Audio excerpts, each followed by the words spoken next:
Naujas sezonas, treneriai, nauji lūkesčiai, didžiosios viltis. Kas atsitiko? Matot, mums šiek tiek nepasisekė su komandos komplektacija. Mes dar tarp sezoninio metu pastebėjom labai gerą snaiperį, kurio galėjom užkaišyti tą spragą ties perimetru ir tai buvo toks žmogus, pastebėjom, nes į Kėdainių rajoniais iš tolimų tikrai distancijų, iš 8, iš 9 metrų atstumo mėtydavo labai taikliai objektus įvairius į šulinį, bet jį sulaikė paskui teisėsaugos organai ir mes tiesiog neradom jo ko pakeisti ir dėl to tokie rezultatai. Kokie planai, tikslai toliau? Kas turėtų pastiprinti jūsų komandą? Planai, tikslai toliau išsimiegot, pavalgyt, pastiprinti mūsų komandą. Labai gerai gali užpilamos tos košytės, kur būna, kur ten sudžiūvęs tas mišinukas, užpili verdančių vandeniu, labai pastiprina ir tikrai pastato ant kojų vyrus ir man atrodo, kad ateityje mes gal net ir sriubų kokių paimsim. Vienas iš keisčiausių dalykų, kad kalbant apie žaidėjo racioną, tai kad jūs įvedėt, kad prieš rungtynes kiekvienas žaidėjas turi išgerti apie 10 skarbonkių energetinio gėrimo.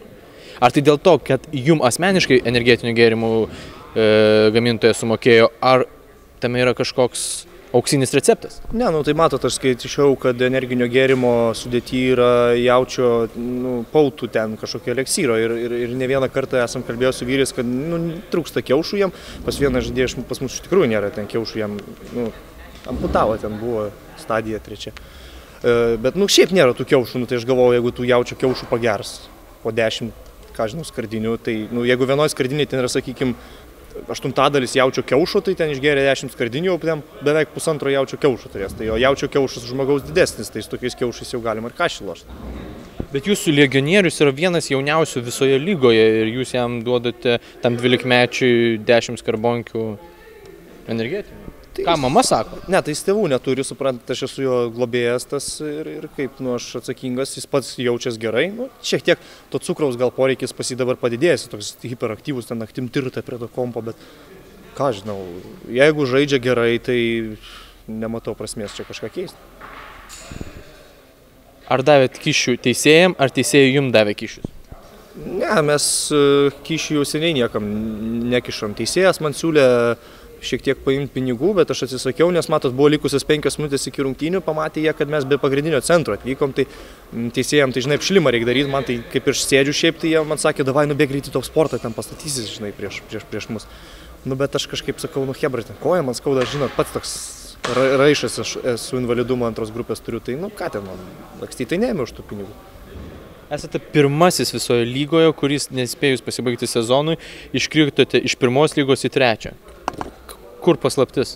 Matot, paslaptis yra... Kaip jūs drįstat taip žaisti? Kaip jūs drįstat? Aš jūsų komandą tikėjau. Keletų greunų.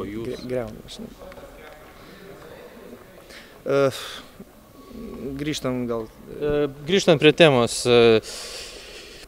kodėl jūs miegojot su savo antrąją trenerį? Ten antra buvo. Biudžetas jums daugiau neleidžia turėti. Taip pala. Antra trenerė buvo. Pas mus nedirbo. Įdarbinti tai nėra turbūt, nes biudžetas neleidžia. Tai ko tu čia klausi tada? Tai aš negaliu miegoti su moterim? O jūsų žmona su 2 vaikais? Tai irgi miega. Ko tu klausi? Kitas klausimas, kaip planuojate kitą sezoną? Vis tiek mes jau matome, kad krisite į 5 lygą, ar kitam sezone yra kažkokių vilčių prisitraukti naują rėmėją, grįžti į 1 lygą? Kokie tikslai iš viso? Matot, dabar kol kas komplikuota, nes mes iškritom į tą 5 lygą, o 5 lygos dar nėra Lietuvoje, tai mes tikimės, kad neatsiras iki kol mums reikės pradėti žaisti, o jeigu ne, tai nežinau, su rėmėjais tai viskas kol kas, manau, liks taip pat.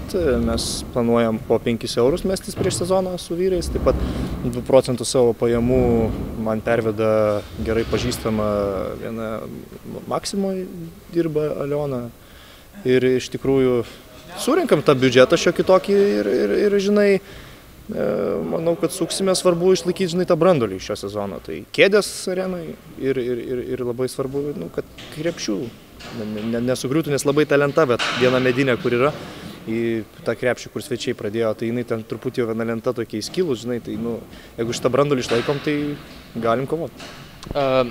Jūsų vadinamoji arena, kurią jūs viešai traktuojate kaip pačią ekologiškiausią pasaulyje areną, yra Daržinė kaimo. Ar nemanote, kad tai yra pajaukos objektas? Ne, tai mes kaip tik raginam tą tokį, kaip pasakyti, sveikumą, žalumą. Mes, pavyzdžiui, kur žaidžiam aikšteliai, tai ant komposto viskas vyksta, ten sliekai, viską ten, paskui gal užaugs čia geras derlius. Tai, aš galvoju, matai, jeigu nori, kad pasiektum kažkokių rezultatų ateityje, tai kažką dabar reikia aukoti. Tai šiuo atveju mes šiek tiek aukojam šių metų derlių, tam, kad būtų geresnė trąša, kad geresnė žemė būtų, subręstų ir, man atrodo, po 2 metų mes jau turėsim labai rimtų vaisių. Keiskime temą. Futbolas. Futbolo lygoje jūs žaidėte vieną sezoną, tai yra praeitą, kartu su krepšinio lygoje iš futbolo jūs pašalintas 5 metam dėl dopingo vartojimo. Treneri, kas atsitiko? Na, matot, aš nežinojau, kad man negalima dopingo vartoti, aš galvoju, tik žaidėjim negalima. Pasirodo, kai aš vienose rungtynėse praspyriau skylę, tai švieslentėj, tai man atliko tą dopingo testą ir pasirodo, kad negali ir treneris. Tai mane diskvalifikavo, aš paskui nuėjęs į tą komitetą buvau nepatenkintas sprendimu, klausė, ar aš noriu pateikti apeliaciją, aš pateikiau apeliaciją, ištraukiau varbą ant stalo, padėjau ir suspendavo po to. Jų yra toks sprendimas, aš čia tikrai nesiruošiu apie ten teisėjus ar tą komitetą kalbėti, jie taip nusprendė ir mes to gyvenam. Kas tarp jūsų ir lengvosios atletikos buvo pradžioje sezono? Ar teisybė, kad jūs bandėte treniruoti disko metikus?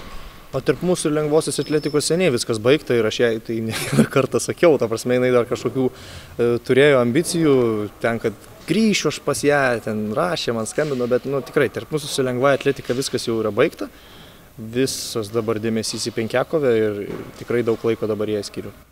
Žaidėjai sako, kad prieš savaitgalinius mačus jūs esate labai pavargęs dėl to, kad vestuvėse grojate. Tai kas nebūtų pavargęs, vestuvėse groti nėra taip lengva, aš ir groju, ir dainuoju, ta prasme, aš daug tų veiklų turiu, aš dabar išsiėmiau individualios veiklos pažymėjimą, aš dabar jau legaliai išrašinėjau tas faktūras, tai padaugėjo turiu užsakymų, nes anksčiau ten tą gryną pinigą ne visi norėjo duoti, dabar tai, žinokit, labai tikrai įsisuko verslas, bet aišku, ir tie krūviai padidėjo, kartais tų tokių naktelių bemiegių viena kita būna. Ar teisybė, kad kaime sklindantis gandai, kad jūs verčiate ir žaidėjus vestuvėse linksminti publiką?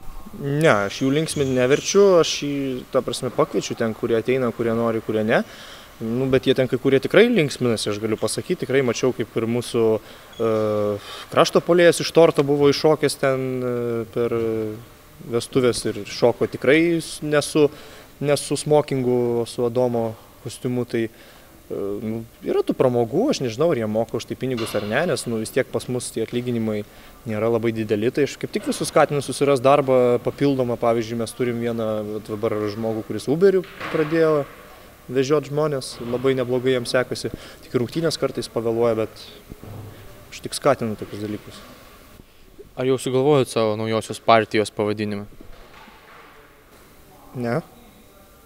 Jūs gal sugalvojate? Tai jūs narys pas mane, 3 numeriu aš jūs žaidžiau.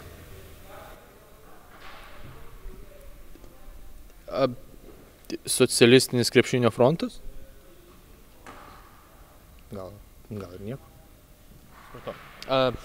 Kalbant apie kito sezono tikslus, mes truputį pakalbėjom. Kalbant apie naujus žaidėjus, mes irgi truputį pakalbėjom. Apie Daržinę jūsų pakalbėjom. Pagrindinis klausimas yra toks. Ar mes galim tikėtis jūs išvysti olimpiadai? Mane? Jūs treniravote? Mane gali tikėtis išvysti, aš planuoju kelionę, esu nusipirkęs bilietus į sinchroninį tą plaukimą, kur ten su sektukais, nosius suspaudė, šokinėja, tramplyną. Tai tikrai mane gali tikėtis išvysti, aš planuoju ten, jeigu manęs neparodys pats kažkaip iššokti ten į kadrą į baseiną, o daugiau nežinau, aš vienas šiaip planuoju važiuoti, nebent kažkas pasijungs. Aš tranzuoju, aš mėgstu taip keliauti. Kur olimpinis? Raimondu. Kur olimpinis bus? Šilanskų netranzuoja. Olimpinis kur bus? Rio arenai. Ką Rio? Rio arenai. Ką Rio? Kas Rio? Tavo žmona Rio? Nuryja. Bet negrįžtant tai, ką jūs darėte su mažumą, jūsų reikalas. Ar olimpiadui turėsit komandą? Kokioj sporto šakoj? Kokiu nors. Ką žinau, nėra dabar lėšų, čia ne komandos burtai, aš vienas važiuoju iš O Svizelando? Svazilandas, matot, pastaruoju metu ten įtempta situacija federacijoje, planuoja mane nuimti nuo pareigų, kaip ir dar kol kas nenuėmė, bet ten aš ieškomas, ten toj šaly yra, ten paskelbė mano paiešką, ten Interpolas ieško, tai žinot, kol kas aš Lietuvoje būsiu, o paskui žiūrėsim, kai šitą pritils biškį, aš gal ten ir grįšiu, nežinau.